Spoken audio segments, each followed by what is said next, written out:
ये हम आज बात करने वाले हैं एक ऐसी जो कह सकते हैं कि दमदार, दिलेर महिला कह सकते हैं कि सैन्य अफ़सर की, जिन्होंने अपने जो प्रेज़ेंटेशन दुनिया के सामने रखा, उन्होंने बताया कि भारत किसी भी लेवल पे कमज़ोर नहीं है। जिस तरीके से, जिस बेबाकी से उन्होंने बातों को रखा, लेकिन यही बेबाकी अब उनके ऊपर भारी पड़ती हुई नज़र आ रही है। जी हाँ, मैं बात कर रहा हूँ कर्नल सोफिया कुरैशी की, जिन्होंने कह सकते हैं कि जब भारत का पक्ष समूची दुनिया के सामने रखा, सभी लोग वाहवाही करते हुए नज़र आ रहे थे। लेकिन जिस तरह के कह सकते हैं कि बयान बीजेपी नेता और खासकर मंत्री कह सकते हैं कि विजय शाह के द्वारा दिए गए हैं और जिस तरह के शर्मनाक शब्दों का प्रयोग किया गया है, मैं इन शब्दों को यहाँ पे दोहराना नहीं चाहूँगा। लेकिन इस मुद्दे पर मैं खास बातचीत करना चाहूँगा। हमारे साथ राकेश मनचंदा जी जुड़ गए हैं। राकेश जी, सर्वप्रथम तो स्वागत है आपका। जी, आपके दर्शकों को आपको जी। बहुत-बहुत धन्यवाद। राकेश जी, बड़ा संवेदनशील मुद्दा है, हालाँकि कई बार मैं आपसे बात कर चुका हूँ अलग-अलग मुद्दों को लेकर। लेकिन आज का मुद्दा चूँकि सोफिया कुरैशी को लेकर जिस तरह से अभी बीजेपी के कह सकते हैं नेता, मंत्री मध्य प्रदेश सरकार में विजय शाह ने जो बयान दिया है, क्या आपने सुना है वो बयान? हाँ जी, उड़ता-उड़ता ज़रूर सुना है लेकिन इतनी ज़्यादा दरबारी मीडिया में गाली-गलौच चल रही है, जी। इन इन चीज़ों को कवर किया जाता है कि हुँ। अच्छा नहीं लगता, बड़ी शर्म आती है। जी। और मुँहफट बड़बोले जो मंत्री हैं, उनकी कमियों को ढकने की बहुत ज़बरदस्त उसने कोशिश अच्छी करी है। हुँ। अब घूम फिर के अगर दरबारी मीडिया और सरकारी मीडिया इन सब चीज़ों को, गाली-गलौच को, इन सब टोंट को आगे ला रही है, तो ये एक शर्मनाक सिचुएशन है। मुझे हुँ। बचपन में स्कूल की एक कहावत याद आ रही है कि जी। Never try to shoot goal in your own goal post. हुँ। यानी अपने ही देश के गोल पोस्ट में खुद आप जो है आत्म जी, जी, नोइंगली आत्मघाती अननोइंगली गोल। अगर अगर जी। गोल शूट कर रहे हैं तो ये या तो जाने-अनजाने हो रही है और या फिर हमारी आदत पड़ गई है। अच्छा, मैं तो मैं रोकना चाहूँ राकेश जी, लेकिन जिस तरह देखिए इस पूरे मामले के ऊपर जब पहलगाँव में हमला होता है और भारतीय सेना उसका पलटवार करती है, 8-10 जो आतंकी ठिकाने उनको नस्ते-नाबूद करती है और ये एक चीज़ देखने को मिली कि भारत का समूचा जो कह सकते हैं कि पूरा देश है, वो एक मंच पे खड़ा होकर कहीं न कहीं ये कह रहा था कि जिन्होंने भी कह सकते हैं कायराना हमले को अंजाम दिया है, उनको इसकी वाजिब सज़ा मिलनी चाहिए। उसमें कोई हिंदू नहीं था, कोई मुसलमान नहीं था। लेकिन जिस तरह से विजय शाह ने ये बयान दिया है, क्या नहीं लगता कि बीजेपी एक बार फिर उसी ढर्रे पे कहीं चलती हुई नज़र आ रही है? देखिए, पॉलिटिकल पार्टियाँ सब एक जैसी होती हैं लेकिन बीजेपी एक अजूबा है। जी। बीजेपी जो है पिछले 11 साल से इसको अमेरिका भी पाल रहा है, जो मैं शायद पिछले कई आपके यूट्यूब के चैनल्स में ये चीज़ को बता चुका हूँ। तो उनका मकसद जो है, उनकी मंशा क्या है? उनकी मंशा बिल्कुल साफ थी कि कश्मीर को चुना उन्होंने, गुजरात को, बॉर्डर को या आपका राजस्थान बॉर्डर को नहीं चुना। हुँ। उन्होंने कश्मीर को चुना नंबर 1 और उन्होंने एक धर्म से लोगों का नाम पूछा, पेंडुतारी चेक किया। फिर उन्होंने वुमेन को पोस्टमैन बना के, मैसेंजर बना कर के वापस ये जितनी घटनाएँ हुई जी। उस उसको ले जाकर के बात करने की कोशिश की। तो ये एक क्रिटिकल सिचुएशन को बड़ी बड़ी शानदार और बुद्धिमान तरीके से हमारी आर्म्ड फोर्सेस ने इसको न्यूट्रलाइज़ किया, हुँ। सिम्बॉलिकली। और एक गठन किया, एक पूरी टीम का जिसमें थल सेना, वायु सेना, वुमेन कैडर्स और मैन कैडर सभी थे और हुँ। उन्होंने एक शानदार तरीके से बातचीत को रखा। लेकिन अब जो हम भारतीय हैं, हमारी क्या आदत रह गई है या क्या आदत है?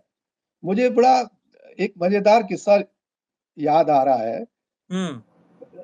आज से 15-20 साल पहले हम लोग ना टेस्ट मैच में एक वर्ड होता था अंग्रेजी में स्लेजिंग। स्लेजिंग स्लेजिंग जी। वर्ड ये होता था जब दुश्मन की टीम होती थी, क्रिकेट की टीम, वो फील्डर जो है और हमारे बैट्समैन को, क्योंकि बैट्समैन माइनॉरिटी में होते थे, सिर्फ़ 2 ही होते थे और बिल्कुल। जो 10-11 लोगों की टीम होती थी, वो छेड़-छाड़ करती थी, वो गाली-गलौच करती थी वो हुँ, वो टीका टिप्पणी करती थी, वो टॉन्ट कसती थी। हुँ, वो रिमार्क्स रेशियल रिमार्क्स जो आप हिंदू-मुसलमान कर रहे हैं, वो रेशियल रिमार्क्स वो उस समय करती थी। और इसको बड़ा हेल्दी माना जाता था और उस ये इसलिए माना जाता था कि ये खेल की तरह युद्ध की नीति है। अब वो हुँ, धीरे-धीरे आप ये देखेंगे कि पूरी की पूरी वो पद्धति ही पलट गई। आज जब आप टेस्ट मैच होते हैं, आज आज जब टी20 होता है या कुछ भी होता है, उसमें ट्रांसपेरेंसी होती है। सारे हुँ, दर्शक एक-एक बॉल का हिसाब-किताब देखते हैं और उसपे वो हूटिंग भी होती है, उसपे चीयरिंग भी होती है, लीडर्स की तरह डांस भी होता है। लेकिन कहने का मतलब क्या है? कहने का मतलब बिल्कुल साफ-साफ है कि आज वो पुरानी चीज़ें बदल गई हैं। आज अगर कोई प्रतिद्वंदी टीम का बंदा अच्छी काम करता है, अच्छी बैटिंग करता है, अच्छी बॉलिंग करता है, तो उसको गले लगाया जाता है, उसको ताली बजा के चीयर अप किया जाता है। जी। तो ये राकेश जी अब जी, वक़्त जी। आ गया अब वक़्त आ गया है कि हमारे देश की जो बुज़ुर्ग हैं, हमारे देश के जो इंटेलिजेंट विश्वगुरु लोग हैं, अपने आप को आध्यात्मिक बोलते हैं, हमें इन सब चीज़ों से लर्न करना पड़ेगा क्योंकि हुँ, आज़ादी के समय और आज भी जो 21 करोड़ मुसलमान हैं, वो हमारे परिवार का हिस्सा हैं। जो क्रिश्चियंस हैं, वो हमारे परिवार का हिस्सा हैं। जो हुँ, वामपंथी जो बंदूक छोड़ कर के पार्लियामेंट्री डेमोक्रेसी से इंडिया में 100 साल से जुड़े हैं, जैसे हुँ, आरएसएस 100 साल से इंडिया के साथ जुड़ी है। अब वो हिंदुस्तान के जो तिरंगा है उसको भी रिस्पेक्ट करती है, पहले नहीं करती थी। उसी हुँ। तरीके से वामपंथी भी जुड़े हुए हैं। तो घूम फिर के सारे के सारे भारतीय हैं, क्योंकि संविधान का पालन करते हुए ही वो आपस में जोड़ने की बात कर रहे हैं। देखिए, तो राकेश जी, कहानी यहीं पे नहीं रुकती है। हिमांशी नरवाल का ज़िक्र मैं करना चाहूँगा इस बीच में क्योंकि जिस तरह से उन्होंने कहा कि भई देखिए, कश्मीरी लोगों से नफ़रत मत करिए, मुसलमान से नफ़रत मत करिए और जिस तरह की उन्होंने बात कही और देखिए जिस लड़की की शादी 6 दिन पहले हुई हो, उसने अपना पति खो दिया हो और इतनी महत्वपूर्ण और अहम बात वो फिर भी कहती हुई नज़र आ रही हूँ कि भई देखिए, इस तरह का आप माहौल मत क्रिएट करिए। उसके बाद क्या होता है, उनके ऊपर जिस तरह से गाली-गलौज, गंदे कमेंट, भद्दे कमेंट, लगातार उनको ट्रोल किया जाना, क्योंकि ये लगातार बढ़ता जा रहा है राकेश जी, क्योंकि अगर हम देखें सोशल मीडिया के ज़रिए बड़ा आसान होता है कि किसी को भी हम कुछ भी कह दें। अभी तो हम सोफे के बारे में बात कर रहे थे कि चलिए एक मंत्री हैं, वो इस तरह की बात कह रहे हैं, लेकिन यहाँ सोशल मीडिया पे किस तरह से आप देख रहे हैं कि जो लोग हैं, वो भद्दे-भद्दे कमेंट करते हुए नज़र आते हैं। देखिए हमारा देश जो है वो बचपन में फैमिलीज़ जो है एक-दूसरे से लड़ती आ रही हैं, भाई-बहन एक-दूसरे से लड़ते हैं। किसी को खिलौना अच्छा मिल गया तो वो रोने लगता है कि मुझे खिलौना क्यों नहीं मिला। तो ये जो हुँ, झगड़े की आदत है वो यूरोपियन देश में जिसमें हैप्पीनेस इंडेक्स बहुत आगे है, वो थोड़ा कम है। तो जाने-अनजाने ये भूल ज़रूर हो रही है और बचपन से लोगों में ये बोल दिया जाता है कि भई ये जो मुस्लिम्स हैं, इनका जो धर्म का तरीका है, ये मक्का से है और द्रविडियंस इसका विरोध नहीं करते। जो सनातनी हैं, वो उनको भी अपने आप को एनालाइज़ करना चाहिए। कई बार वो अंग्रेज के ज़माने में, मुगल ज़माने में अंग्रेज़ों को होम मिनिस्ट्री में लेटर लिखा था उन्होंने कि भई हम फ़ॉरेनर्स हैं, हम आर्यन्स हैं, हम तो बाहर से आए हैं, आप हम पे टैक्स मत लगाइए। अब हुँ, ये दोगलापन जो है, ये पॉलिटिकल है। तो इसमें इसमें क्या है कि लोगों में बचपन से ये जो आदतें पड़ गई है, इस चुनौती ये है कि चैलेंज ये है कि इस बुरी आदतों को, गंदी आदतों को समाज कैसे उखाड़ के फेंके, जबकि उनके खुद के मंत्री जो हैं टॉप टू बॉटम वो भी इसमें लिप्त हैं। तो जैसा राजा है वैसी प्रजा है, ये डिफ़िकल्ट सिचुएशन है। और हुँ, इस डिफ़िकल्ट सिचुएशन में आपको हमको आगे बढ़ कर के कुछ ना कुछ यत्न करने पड़ेंगे, कुछ ना कुछ out of the box systems निकालने पड़ेंगे, हुँ, तरीके निकालने पड़ेंगे। जैसे हुँ, मसलन 54 साल के बाद में आपको याद आता है कि जो जनता है उसको युद्ध के साथ जोड़ना है, देश के साथ हुँ, जोड़ना है, देश प्रेम के साथ जोड़ना है। 54 साल के बाद आपको याद आता है कि मॉक ड्रिल एक्सरसाइज करनी है। 1 लाख पॉपुलेशन में 25 डॉक्टर भी नहीं है इंडिया में। वर्ल्ड हेल्थ ऑर्गेनाइजेशन कहती है 299 डॉक्टर होने चाहिए। आप घर से बाहर निकलेंगे, मंदिर, मस्जिद, मजार, गुरुद्वारा, चर्च सब कुछ मिलेगा, लेकिन डॉक्टर्स की बहुत ज़बरदस्त कमी है। तो 2 एजेंट हैं जो चीज़ों को लागू कर सकते हैं। आप और हम तो बातचीत करते हैं या हुँ, हम लोग मॉरल सपोर्ट दे सकते हैं। 2 एजेंट हैं जो चीज़ों को लागू कर सकते हैं, जो ज़मीनी स्तर पर लागू कर सकते हैं, वो संविधान के एजेंट हैं। नंबर 1 एजेंट जो है वो आपका पुलिसमैन है, नंबर 2 एजेंट जो है आपका डॉक्टर है, नंबर 3 एजेंट आपकी जुडिशरी है। हुँ, तो जब आपके डॉक्टर कम है, पुलिस कम है, कम से कम 300 पुलिस वाले 1 लाख पॉपुलेशन पे नहीं है, तो बहुत मुश्किल है चीज़ों को करना। इसीलिए एकदम से एक इंग्लिश में कहावत है कि जब बारिश आती है तो you are trying to search the umbrella, तब आप हुँ, बचाव के लिए आप छाता छाता ढूँढने की ढूँढते हैं। कोशिश करें। अब अब फिर से अगर युद्ध विराम हुआ है तो इसको एक रेगुलर एक्सरसाइज बनानी पड़ेगी जिससे भारतीयता साथ में जुड़ सकती है। ये मेरी सोच है, मैं गलत भी हो सकता हूँ। हुँ, अब ये इसके अंदर फायर ब्रिगेड्स को क्या फ़ोन करना है? अगर ये जहाँ जिस बिल्डिंग में मैं बैठा हूँ, ये फर्स्ट फ्लोर पे बैठा हूँ, तो कौन से ऐसी-ऐसी जगहें हैं जहाँ जो सुरक्षित रहेंगी? कहाँ जा सकते हैं? यहाँ बंकर तो है नहीं, बंकर का ज़माना भी नहीं रहा। हुँ, है ना? तो कई कई चीज़ें हैं कि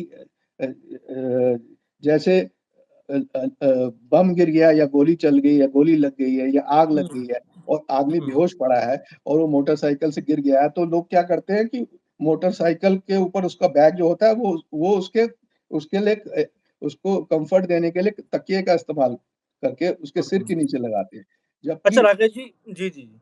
जी, जबकि महत्वपूर्ण जानकारी आपने साझा की है, लेकिन राकेश जी मैं फिर वहीं आना चाहूँगा कि जिस तरह से जो बीजेपी सरकार में मंत्री हैं मध्य प्रदेश में विजय शाह, जिस अंदाज़ में उन्होंने बात कही और जिस तरह से सोफिया कुरैशी की जो कह सकते हैं कि जो दे वतन परस्ती होती है, देशभक्ति होती है, उसके ऊपर सवाल खड़े किए। लेकिन बीजेपी की तरफ से अभी तक कुछ भी ऐसा नहीं बोला गया है, कुछ भी ऐसा नहीं कहा गया, जबकि विपक्षी दल लगातार इस बात को कह रहे हैं कि भई उनको उनके पद से हटाया जाना चाहिए। संजय सिंह जो आम आदमी पार्टी से सांसद हैं, यही कहते हुए नज़र आ रहे हैं कि ऐसे व्यक्ति को इतने बड़े ज़िम्मेदार पद पर नहीं बैठाया जाना चाहिए। बीजेपी को तुरंत उनको बर्खास्त कर देना चाहिए। लेकिन अभी तक बीजेपी की तरफ से जिस तरह से इस मुद्दे के ऊपर जो है बात रखी जानी चाहिए थी, वैसी बात नहीं रखी गई। तो क्या ये माना जाए कि बीजेपी कहीं न कहीं ऐसे नेताओं को बढ़ावा दे रही है? देखिए सिचुएशन इतनी आउट ऑफ कंट्रोल हो चुकी है जी। कि आप और हम स्टूडियो में बैठ के एयर कंडीशन जगहों पे बैठ के ये चाहते हैं कि तुरंत कुछ ना कुछ शॉर्टकट से सॉल्यूशन आ जाए। वैसे ही हमारा पूरा हिंदुस्तान चाहता है शॉर्टकट से आ जाए। देखिए एक एक ज़माना था अभी 4 साल पहले जब अमेरिका में डोनाल्ड ट्रम्प इलेक्शन हार रहे थे या हार हुँ, चुके थे, पिछली बार की बात कह रहा हूँ। वो चाहते थे कि जो उनका सेना का चीफ है या पुलिस का चीफ है, वो गोली का ऑर्डर दे, गोली चलाए और आंदोलनकारियों को खदेड़े। उन्होंने कहा नहीं मैं तो संविधान की कसम खाई है, मैं इस तरीके का काम नहीं कर सकता। अब उस पे ही मुकदमा उल्टा चल रहा है। हुँ। ये जो सिचुएशन है लोगों को डराने-धमकाने की जो सिचुएशन है वो हिंदुस्तान में धीरे-धीरे, धीरे-धीरे करके आ चुकी है।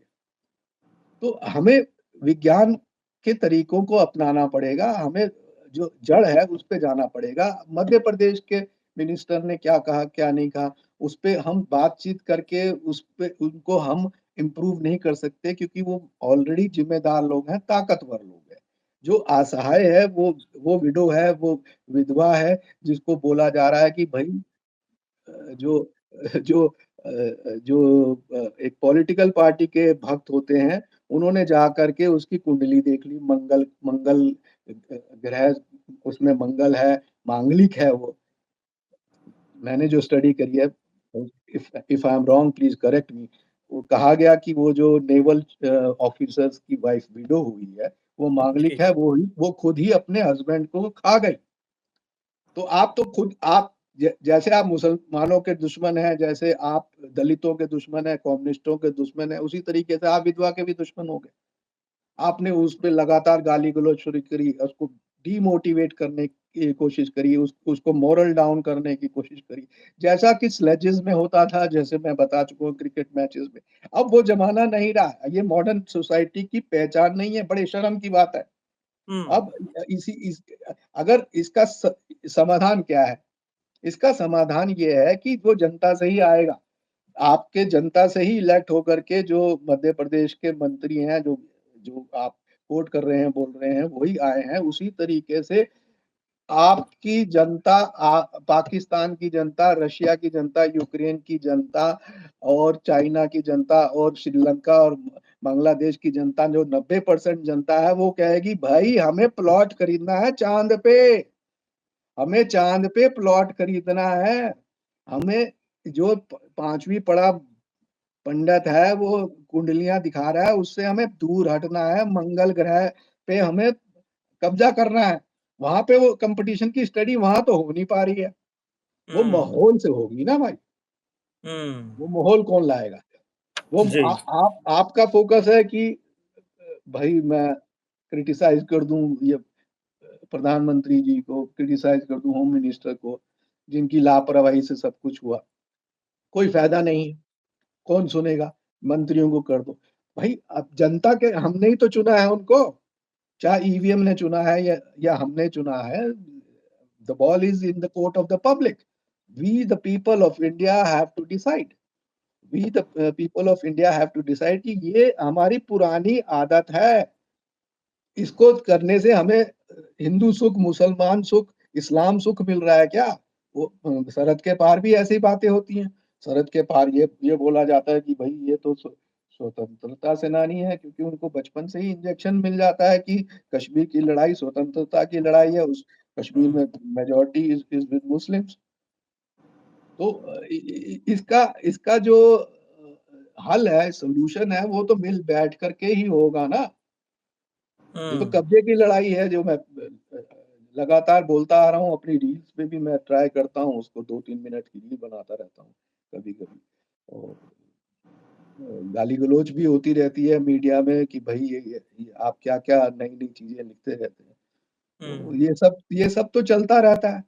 तो गाली-गलौच सिर्फ़ इन पे ही नहीं हो रही है, ये तो फ़ोकस में आ गए हैं। गाली-गलौच तो लगातार चल रही है, इस मोदी जी के आने से पहले से ही धीरे-धीरे चल रही हैं। आपको याद होना चाहिए, आपको याद आपके दर्शकों को अभी याद होना चाहिए, और याद रहा होगा कि हम लोग कंप्रोमाइज़ कर लेते हैं गाली-गलौच से। जिस तरीके से डोनाल्ड ट्रम्प आँख बंद करके कहते हैं मैं अंधा हो गया हूँ, मुझे तो पाकिस्तान के आतंकवादी अड्डे, ट्रेनिंग कैंप्स नहीं दिख रहे, जबकि आईएमएफ की कंडीशन के हिसाब से बिल्कुल सबको मालूम है, पूरी दुनिया को मालूम है। उसी तरीके से हम हमारी जो बैकग्राउंड है, हमने जब एक ईश्वर अल्लाह तेरे नाम करके आदमी जो है वो प्रार्थना कर रहा था बिरला मंदिर में, तो 3 गोलियाँ चली थी। उस आदमी को जब पकड़ा गया तो उसके हाथ में मुस्लिम नाम लिखा हुआ था। उसने जान के खतना भी कराया हुआ था, उसकी उसको पैंट उतार के चेकिंग हुई। है ना? लेकिन धीरे-धीरे मंदिर उसके बन रहे हैं, लेकिन इंडिया से बाहर जब हम जाते हैं तो कहते हैं जी हम तो गौतम बुद्ध के देश हुँ, से आए हैं, हम तो वॉर में बिलीव ही नहीं करते हैं।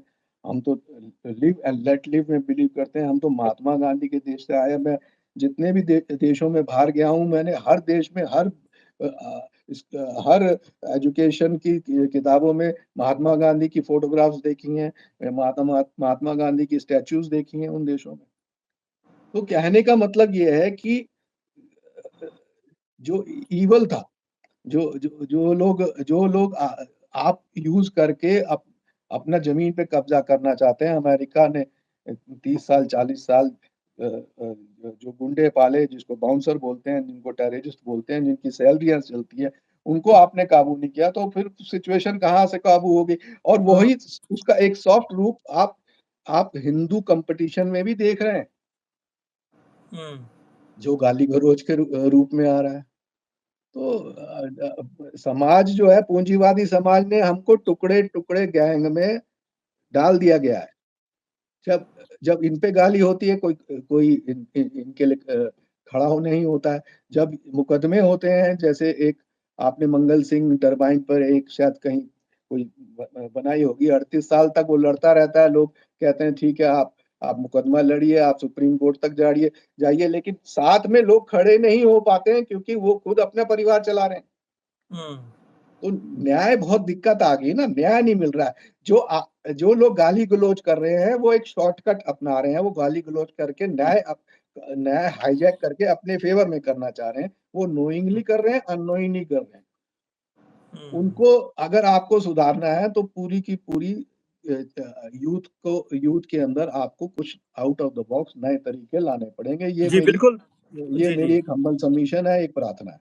जी, बिल्कुल राकेश जी, बन बहुत सारी बातें हमने आपसे की, बहुत सारा ज़िक्र आपने बताया पुराना जो इस बात को कहीं न कहीं आगे लेके जा रहा था। लेकिन महत्वपूर्ण बात यही है लौट फिर के कि जिस तरीके से सोशल मीडिया के ज़रिए, चाहे वो सोफ़िया कुरैशी हों, हिमांशी नरवाल हों, चाहे विक्रम मिस्री हों, नेहा राठौर हों, ऐसे बहुत अनगिनत लोग हों और राकेश जी कह रहे हैं कि वो भी इसमें से ही शामिल हैं क्योंकि उनके खिलाफ भी इस तरह की भाषा का लोग प्रयोग करते हुए नज़र आते हैं। लेकिन थोड़ा हमारे समाज को बेहतर होने की ज़रूरत है। जिस लड़की ने 6 दिन पहले अपने पति को जो शादी हुई है और 6 दिन बाद अपने पति को खो दिया हो, इस तरह की भाषा का प्रयोग करना मेरे ख़्याल से कहीं भी तर्कसंगत, न्याय संगत नहीं है। तो ज़रा आप भी ध्यान रखिए राकेश जी, आप हमारे साथ जुड़े, तमाम सवालों का आपने हमारे जवाब दिया, तमाम चर्चाओं को आगे बढ़ाया, आपका बहुत शुक्रिया। फिर आपसे किसी प्रोग्राम के ज़रिए मुलाकात ज़रूर करेंगे। तमाम दर्शकों का शुक्रिया जिन्होंने हमारे साथ इस प्रोग्राम को देखा, इस प्रोग्राम के ज़रिए तमाम ऐसी बातें हमने रखी, उनको लेकर आपका क्या सोच है, ज़रूर हमें कमेंट करके बताइए। फिलहाल इस प्रोग्राम में इतना ही। आप लगातार जुड़े रहें क्योंकि हम ऐसे मुद्दों पर जो अहम और ज़रूरी मुद्दे हैं, आपके सामने प्रोग्राम लेकर आते रहेंगे। फिलहाल इस कार्यक्रम में इतना ही। नमस्कार। जी, जय हिंद, नमस्कार।